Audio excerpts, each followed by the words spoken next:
This talk is deploying PHP applications with Ansible, and also be using Ansible Vault and another tool called Ansistrano.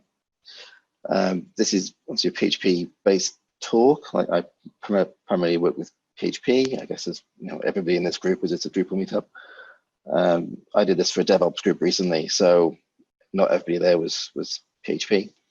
But we'll be building, we'll be using a Drupal 8 app as an example of how to use Ansible for deployments. But the main, or one takeaway from this is that the tools are agnostic for frameworks and for languages. So, we could use, I've been using this for deploying Drupal 7, Drupal 8, Symfony, Sculpting, like a whole range of different projects. So this could really apply to anything really, not just Drupal. So first of all, we'll have a little bit of an Ansible crash course in case people aren't familiar with it. How to keep secrets using Ansible's Vault, and then how we can use additional tool called Ansistrano for doing deployments. So a little bit about me. First of all, my name is Oliver. I'm a full stack developer. I work for Inviqa. I work remotely, although mid-London today. And I maintain quite a lot of open projects. I maintain Drupal modules, PHP libraries, Ansible roles, etc. Most of these things are on GitHub or on Drupal.org. Yeah, and as I said, I've been using Ansible for quite a while for deploying sort of my sort of side projects and personal projects, as well as actually provisioning my laptop. I do with Ansible as well, so I use Ansible quite a lot for different things. I'm guessing most of us are familiar with these companies. These are quite large, well-known managed hosting platform as a service companies. These are optimized obviously for Drupal and for PHP applications. So most of us, I guess, are familiar with Acquia and Platform and Pantheon. But most of them do include some sort of deployment system. So Platform has its own sort of build and deploy steps where you can specify your scripts to run on each deploy. Acquia has pipelines, sort of, if you want to pay for an enterprise plan. But for these things, this sort of workflow that I'm going to describe doesn't really apply to these companies. But if you're used to using like a bare metal server internally in-house, or some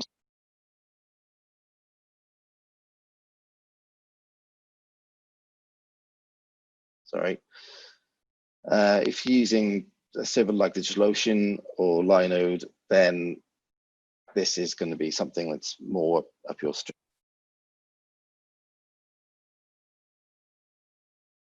Sorry, it's coming through into my thing.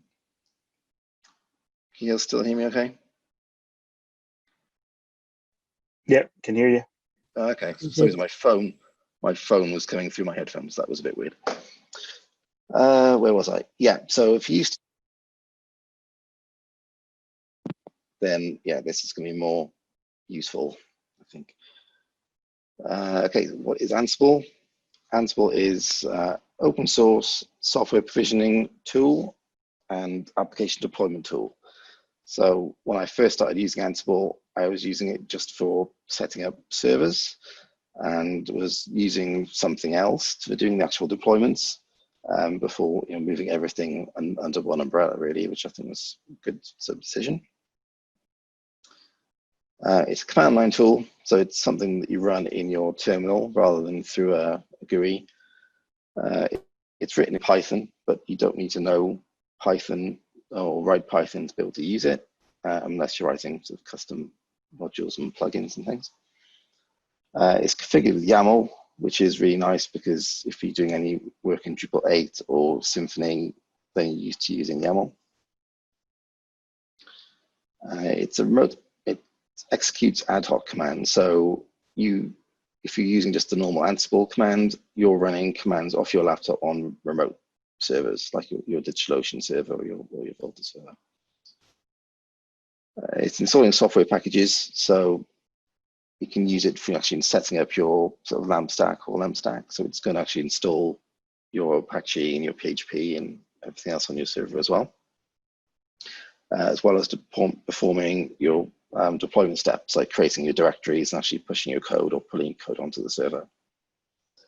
And it's got a batteries included approach. So compared to other tools that don't really know that much about what you're trying to do, there are modules built into Ansible, like for Composer, which obviously is quite applicable to PHP, as well as modules for SSH key management, file and directories, installing packages through package repositories, stopping and starting services, etc. So you need Apache running it on your server, it can do that for you. And there are also integrations with DigitalOcean, Linode, and AWS, etc., for actually spinning up and creating servers through Ansible as well, which is pretty useful. It's mainly comprised, it's built up of, firstly, hosts and inventories. So Ansible needs to know where, what you're running things on. So they can have static or dynamic host files. Commands are things that you run on your local computer or your control node onto your managed servers. Playbooks are collections of commands that are written in YAML. And these comprise of tasks and also roles. Roles are collections of tasks. So if you're going to install a pack, then you role, and that would include all of the tasks and variables and handlers to do that. And then why am I using Ansible for this? Firstly, it's a familiar syntax. So like I said, Drupal 8 and Symfony and Ansible use YAML, which is quite convenient, which is also quite easily readable. So if I'm keeping my deployment scripts inside my code repository, then anybody can go in and read YAML files and figure out what's going on there. There are no server dependencies other than Python. So when I've used other things like Puppet before, it's quite a complex setup to run sort of Puppet masters and nodes. You've got to install things on each server that you want to manage. With Ansible, you don't need to do that. It's super easy to add to an existing project, which we'll see. And as I said, it includes relevant modules like Composer for running PHP, as well as we can plug in through Drush and Drupal CLI and Drupal console to run commands through Drupal. And these commands are idempotent, which means that it's only going to run a command and make changes when it actually needs to. So you don't need to check if a directory already exists, for example, because it does that for you anyway. So firstly, hosts and inventories. These things are synonymous. And there's two different ways of writing host files or inventory files. The first way is using this INI in E syntax. So in this case, we've got a group called web servers and an IP address for a web server. So my example for this is running a Vagrant box locally. So this is my Vagrant IP address. You can put in actual URLs here. So you could have www.example.com in here as well, and that would be fine. And it also supports ranges. So you could say between 10 and 15 or ww1 to ww5, and it will do that for you. So you don't need to specify everything on separate lines if you've got a range. And alternatively, you can also write them as YAML, which I tend to prefer, even though it's slightly more verbose.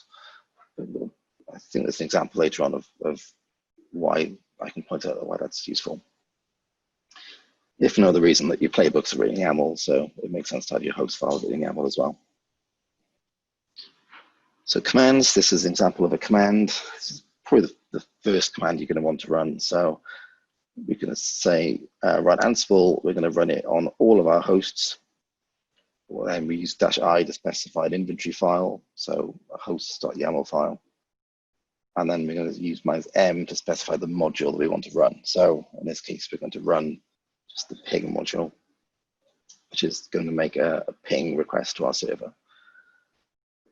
When you run that, this is the output that you get back. So we can see that it's tried to gather some facts about the remote server. So it's found where Python lives. Nothing's changed, but it's returning back Pong. So we basically know at this point that our we're able to connect to our server and run commands on it. This is a slightly more complex command. So in this case, we're going to be running the actual command module because we're specifying -m, and -a is going to be our arguments list. So in this case, we're going to say run git pull, and we can specify the directory to change into. So we're going to assume that our directory is in /app in this case. This will go on, SSH onto a server, go into the /app directory, and then run our git pull command. Alternatively, we could use the actual git module for this. So rather than using the command module, we can use the git module, and our arguments instead become a key value pair. So it has a number of default variables and default values that we can use, such as which branch to check out and whether to update the latest version. In this case, we're going to specify the repository. So this is the path to a repository that I'm going to pull from or check out. And then this is the destination, so where I want to check it out to.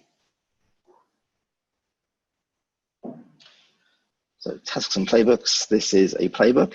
So it's a YAML file again.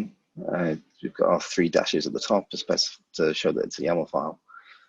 And we're going to specify which host we're going to run on. So we're going to run this playbook on our web server. Specify variables under the vars key. So our Git repo is under the vars key. And then we've got a list of tasks, so a number of tasks we want to run. So this is just running the same command we saw previously, just it's stored inside a playbook now rather than inside an ad hoc command. And in this case, we can see we've also specified just the version we want to use. So this is just our master branch. This could also be a commit char or a tag. And we're also going to update through, so get the latest version of that code. And how do you run a playbook? We run a playbook using Ansible-playbook command. We specify the name of the playbook. In this case, it's just called playbook.yaml. And then we specify our inventory file again for it to run on.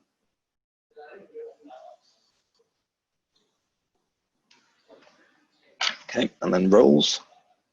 Let's look at how roles are a collection of tasks. So tasks like we've just seen, variables and command handlers. So we can have a specific role to install a certain thing. So in this case, we'll build a little LAMP stack, so an Apache MySQL PHP stack with Ansible. So we can start off with a requirements file.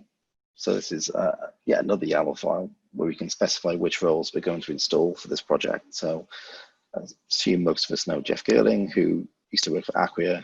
He does a lot in the Ansible community, including writing the Ansible for DevOps book.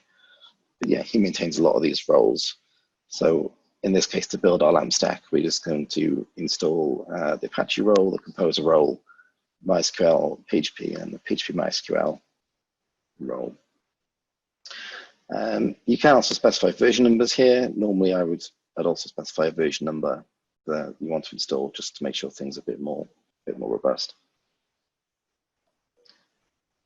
So to install them, we can install the Ansible Galaxy command or run the Ansible Galaxy command. Ansible Galaxy is sort of the packagist of Ansible. It's probably the best way I can probably describe it.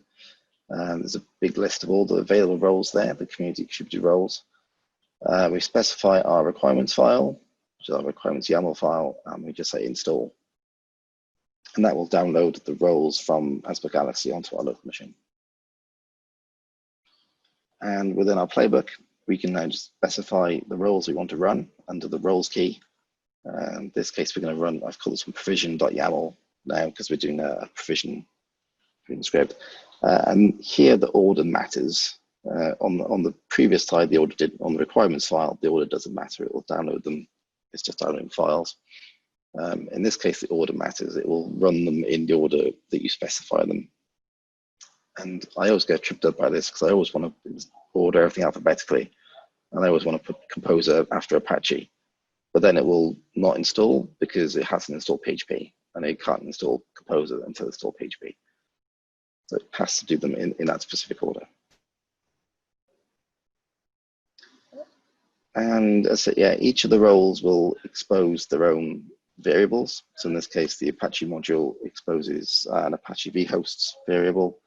And within that, we can specify our server name for our virtual host and also the document root. So the document root is /app/web, and our server name is Ansible, Drupal Ansible. We can specify our PHP version. So in this case, we're going to install 7.4 and also install these additional packages. And you'll spot in this one, we're using double curly brace syntax. So again, if you're used to using Twig or Ginger or Python, then you'd be used to this double curly brace variable interpolation syntax. So this is going to take the PHP version from here and just use it there as well. So we can reuse variables across different parts of our playbook, which is nice. And then also MySQL databases, so we can specify the name of our database that we want to create, and then also specify our users, and then say which database they have privileges to. So in this case, we'll just create a main database and make a user that we can assign to it, has all the privileges. And then we can just run it using Ansible Playbook provision.yaml. So again, it's the name of our playbook and the host file that we want to run it against. And this is what we. So when we run a playbook, we get this sort of step-by-step list of everything that it does. So the name of our playbook is shown at the top, provision the web server machines. Ansible will start gathering its facts to know, which operating system we're running, etc. And then you'll spot the Apache specific tasks, so the tasks that are coming in from the actual Apache role. So, and at the end of the play, we'll see we've got Composer and then PHP, and then at the bottom a little sort of summary, so we can see how many lines were returned back as being okay, how many things were changed. So you'll spot under these things, some of these things are changed, so it's actually done something. So in this case, it has restarted Apache. Some of them are being skipped, so we're not using PHP FPM on this one, so that one is skipped. And yeah, in this case, our Composer directory already exists, so that one is just an OK. And then after that, if we try and load up our page, we get an actual Apache default landing page, which is pretty cool. However, if we try to go into the actual site now, we'll just get an error. So it's an Apache error. So Apache is running, but we've got a problem elsewhere. Okay, keeping secrets with Ansible Vault. This is our provision playbook again, but we'll spot a little issue here in our provision playbook. And the problem being that our username and our password are all stored in plain text and our database name.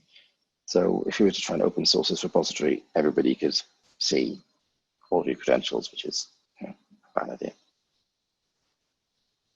So what we can use is a tool called Ansible Vault, and we can just create a new vault using Ansible Vault create, and then specifying the name of a vault, so vault.yaml in this case. And this is basically the same as the variables that we saw previously. So we can specify the name of our variable. So vault database name is main, etc. And I like prefixing them with vault underscore, just because then it's really clear where they've come from. These are actually variables stored inside the vault. And then once you save this file, I think it'll pop up as Vim or whatever your default editor is. You put in your variables and then save it. If you were to try and load up that file again, you'd see this. So this is all encrypted and secure. We can put this onto GitHub quite happily, I think. And then within the vars file, what I usually tend to do is do a mapping of the vault variable names to a non-vault variable name, just to clean up things a little bit. But yeah, it's still obvious to me from here that we're still using a vault file, vault variable.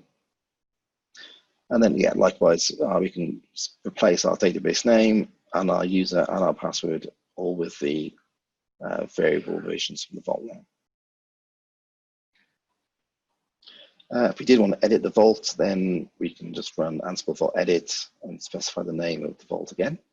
And that will just open up the same window that we saw previously with your little text editor, Vim or whatever.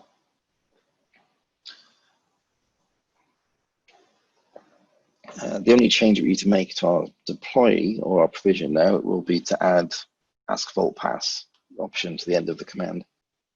That will prompt you to re-enter the password that you entered when you created the vault, so it can decrypt everything and then run them. So that's the only difference. So how can we use all these things to make a really basic deployment? So we can start by creating our project directory, and we can use the file module to say add /app. There should be a directory called /app. We can upload an application, our application code using synchronize module, which is basically rsync locally. The playbook variable is the directory where my playbooks are stored. So normally I'll put this in an Ansible directory inside a project or a tools Ansible directory from there. So we're just saying in our playbook directory, go up one level, and that's where our Drupal code lives. And we're going to upload that into the app directory that we created in the previous step. And we then install our Composer dependencies. So we the Composer to say run the install command inside the /app directory. So again, this is a deploy playbook we're going to be running locally to upload the code from our laptop or whatever onto a server. So there are some disadvantages. We've got one single point of failure. So we've just got one app directory. And if our build was to fail at this point, then our website would be down, which is not good. And we have no ability to roll back right now. So we'd have to fix the problem and redeploy forwards rather than backwards. Our sensitive data was stored in plain text, at least it was prior to including the vault. But there's a tool that I like to use that give us better deployments or more robust deployments. This tool is called Ansistrano. So it's an Ansible port of another tool called Capistrano, which is quite commonly used for deployments. And because it's just another, it's just another Ansible role. So in the same way that we installed the Jeff Girding modules previously, we can add this to our requirements file. Features are, or some of the features are, multiple release directories. So it will create a directory called releases, and then each release becomes its own timestamp directory. So we don't have the single point of failure. We do have the option to have shared paths and files. So you may want to share your settings or PHP between deploys. You definitely want to share your files directory between deploys so that your user uploaded assets are there to each deploy. And it's really customizable. So it gives a really good flexible base framework. And then we customize it.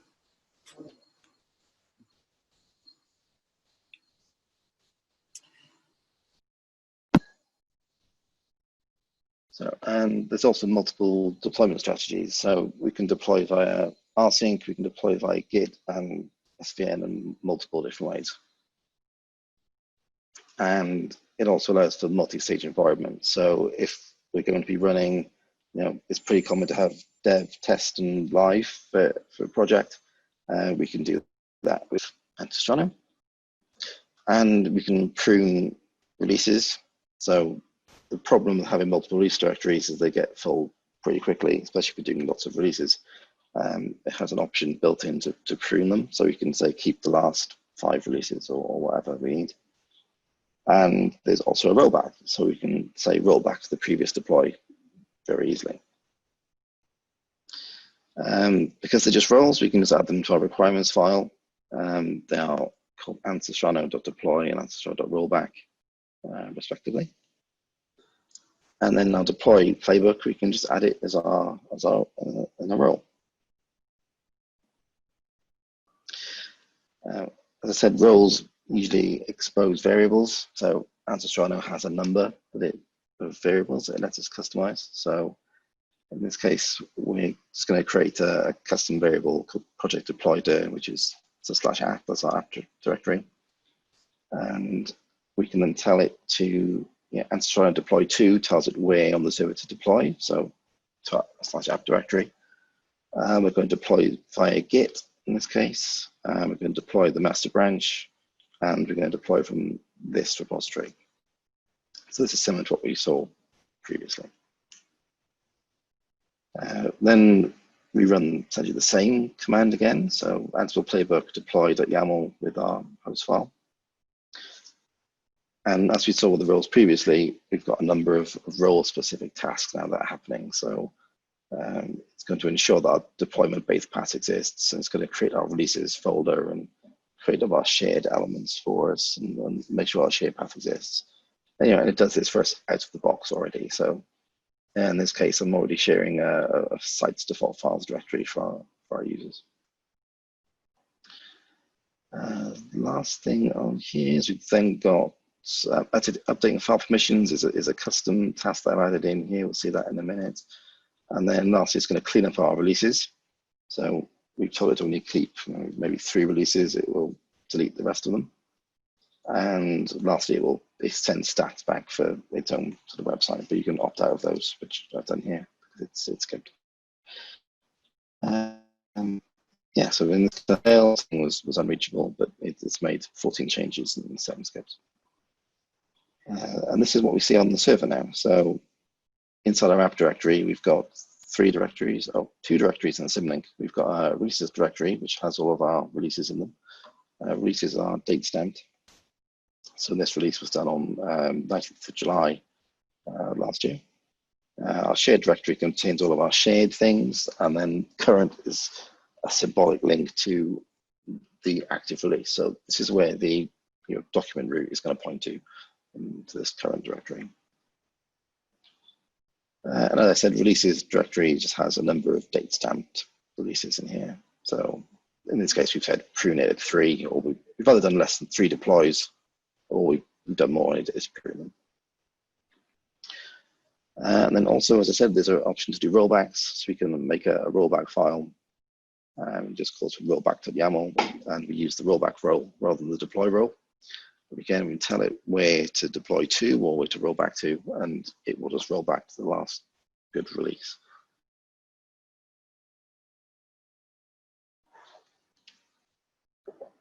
So, as I said, it's very customizable, and it offers a number of build hooks that we can hook into and make changes to.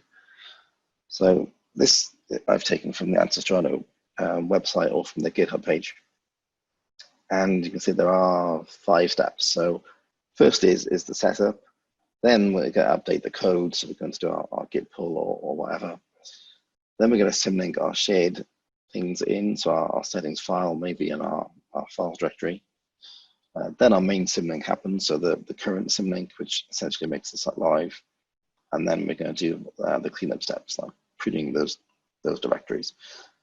And there's each one of those that has before and has after, and we can hook into those and run our own custom commands at that point.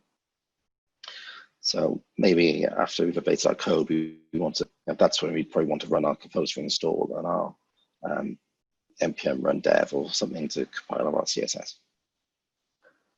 So how do we do that? We've got a number of, again, we've got these Ansistrano variables.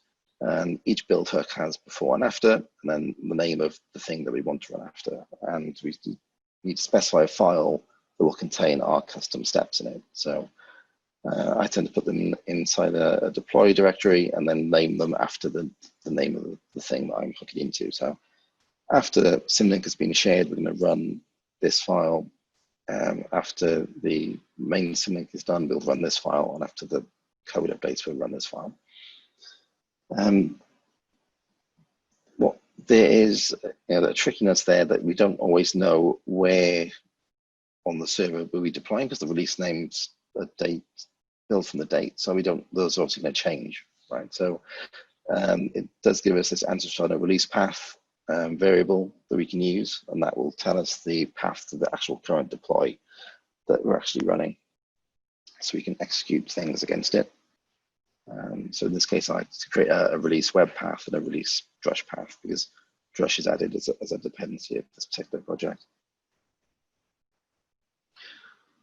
Yeah, so as I said, in our after update code step, this is where we probably want to run our composer dependencies. And then if this was to fail, then it was going to return an error in exit code, then the deploy would just stop at that point and it wouldn't continue on. So if this step was to fail, then the shared symlink or the main script wouldn't get updated, and our build would, the live site wouldn't get affected because it's in its own release directory. We also want to run our database updates. So after the shared symlink is in place and our settings.php is there, we're going to want to run our database updates, and we can use the command module just to run commands through Drush. So we can use the Drush path variable, so our release specific version of Drush, and we're going to specify the root directory in which to run it, and then our command. So just run our database updates afterwards. And then after the site is live, we're going to rebuild the cache just by running the cache rebuild command. Once it's live, everything gets cleaned. And then this is what that site looks like afterwards. And I'm sure most of us have seen Bartik at some point.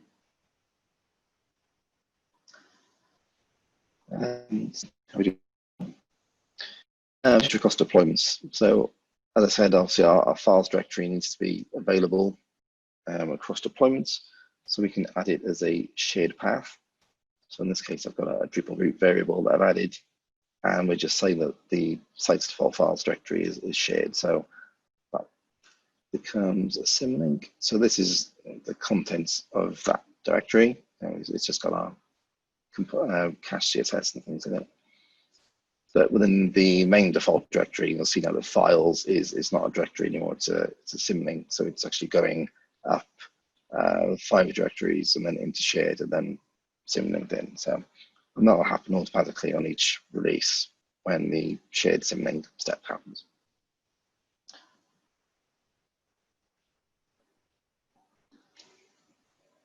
As I said, we can also copy across the settings.php file and store that as being shared. I'm doing this slightly differently because I tend to, I can go in and override variables and things in a settings file, and those could also be release specific. So what I've started doing is generating a settings file as part of the deployment rather than symlinking it. So same as what we saw earlier, really, we've got a vault which contains our sensitive information, so our database name and our user and our password and our Drupal hash salt value inside the vault. We've got a variables file that just maps those to its equivalents. And then I've got a Drupal settings variable which lives within the variables file. And this is a list of Drupal settings. So we can have multiple Drupal sites set up in this. And we can tell where our Drupal root is.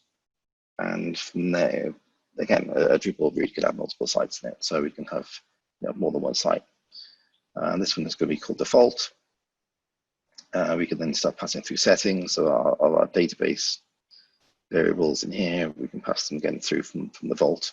So not in plain text, but encrypted. Our hash salt and our config directory is one level above as well. This is a template, so this is using the Python's Ginger 2 syntax, so it's very, very similar to Twig. You can see within this template, it's generating the database value variable by just looping over these items and putting things in the right place. So, and this just means that in our main file, within that file, we're going to make sure that the directory exists first of all. So we're going to make sure that the actual site's default variable, site's default directory exists. So we've got somewhere to put our file. And in the second step, we're going to create the file using template module. So it's going to take that settings.php.j2 directory template and put it into the site's default files directory without using our file name. And just loops over those. And this is a role that I've now put onto Ansible Galaxy, and you can install that from there as well. And as I said, multiple environments. So if we can be running dev, test, and production, then we can do that. We can create multiple databases.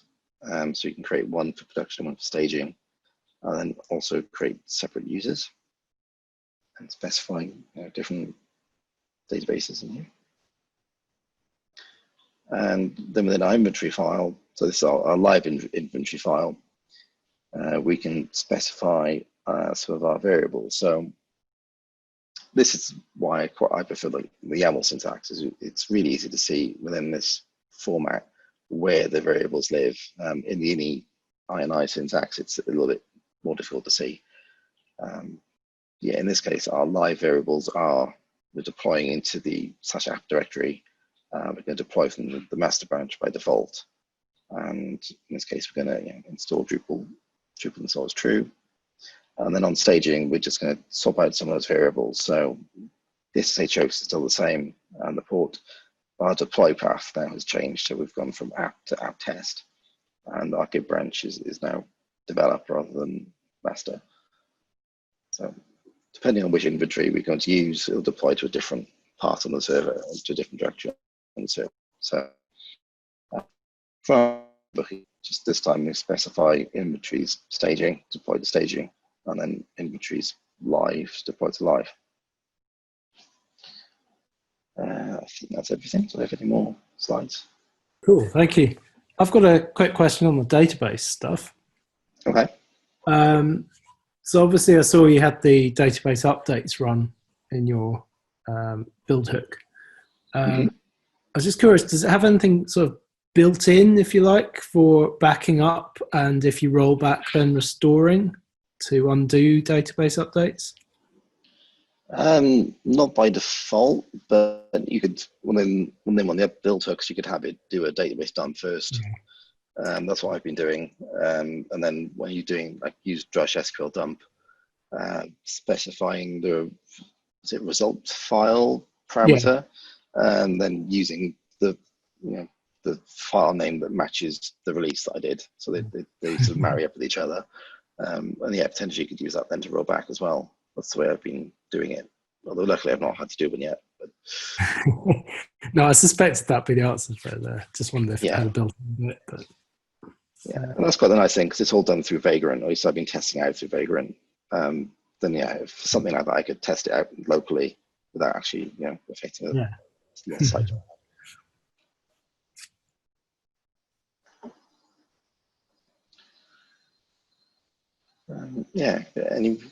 Any other questions about anything? This is tricky to do remotely. This is really weird. Sat in the office talking to myself. It's weird.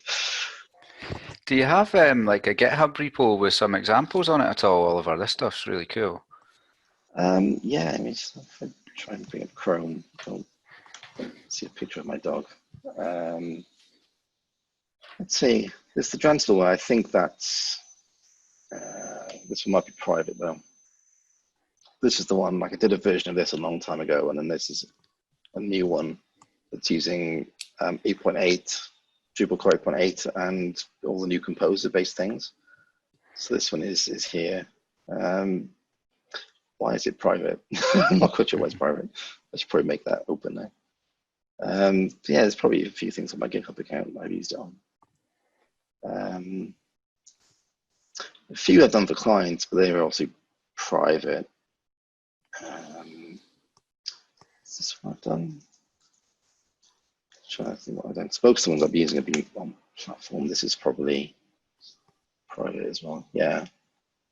So again, this is what I've been doing, something quite similar. I've been playing with my own site on Drupal 8. So I'm still not sure whether I'm going to actually release it on Drupal 8 yet, but it's all done through a static site generator right now. But this is where I'm actually doing like DigitalOcean. So like this one actually is going through and making a DigitalOcean server for me to deploy to using DigitalOcean's API. So yeah, use that module specify the name and API keys and things. So I'll actually make a droplet for you.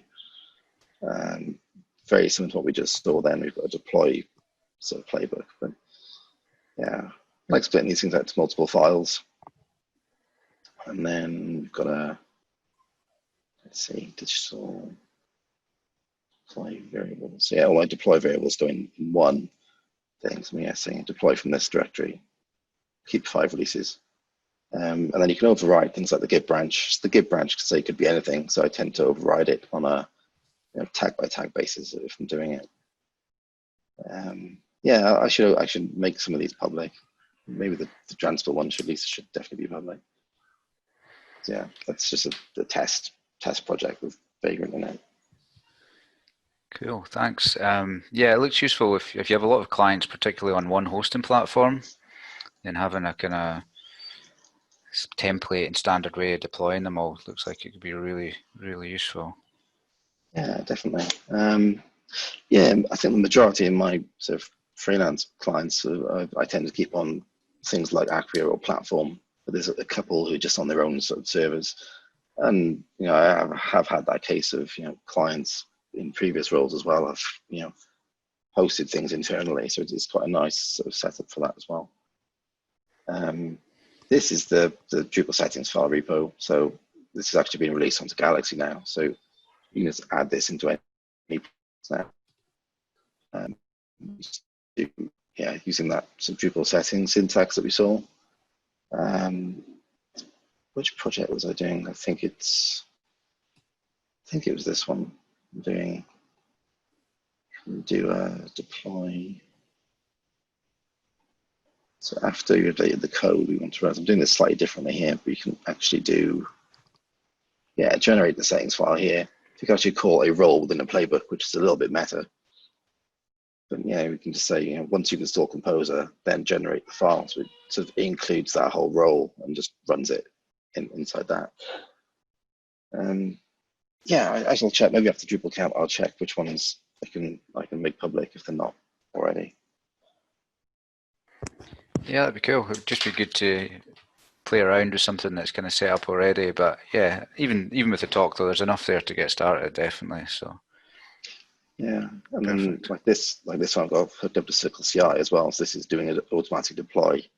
I've been using GitHub Actions more recently, but yeah, this is quite cool. So it's going to install so Ansible at the top, and then it's actually run that same command that we saw. Right, so it's going to run deploy YAML file to run the deploy, but in this case, rather than specifying the file, the password for the file on the command line, because obviously it's running in CI, but you can actually pass it vault password file and have it pass it through like a text file. So yeah, that's pretty cool. So yeah, this one's deploying automatically. Every time I do a push to master, it'll automatically deploy onto DigitalOcean as well.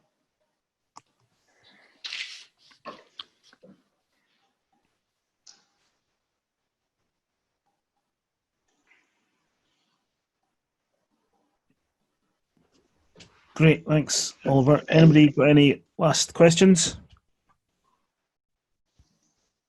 No, just thanks very much. And yeah, although you couldn't hear it, you're getting some mental nods of, oh, yeah, that's good, as it went through. Yeah, it's tricky. Like I've done like Nomad PHP talks before. They're all remote as well, but it's trickier when you're trying to do everything. You can't see anybody who's doing anything, so it's tricky. Yeah, these are all private. I'll make a note to check which ones I can. Oh, Transport is not. Maybe that's. This is probably the original one that I did. Yes, that one's public, but maybe slightly out of date. So yeah, anything we find that we want to, send me a Twitter message or something, or something. If something doesn't work, we'll take a look at it. Yeah, hopefully it was useful. And got some things out of something. It's worked well for me, for sure. Yeah, cool. Thanks very much. Yeah, thanks very much, Oliver. Thanks, Oliver. Cool. Speak to you guys soon. Yeah, excellent. Thanks very much. Cheers.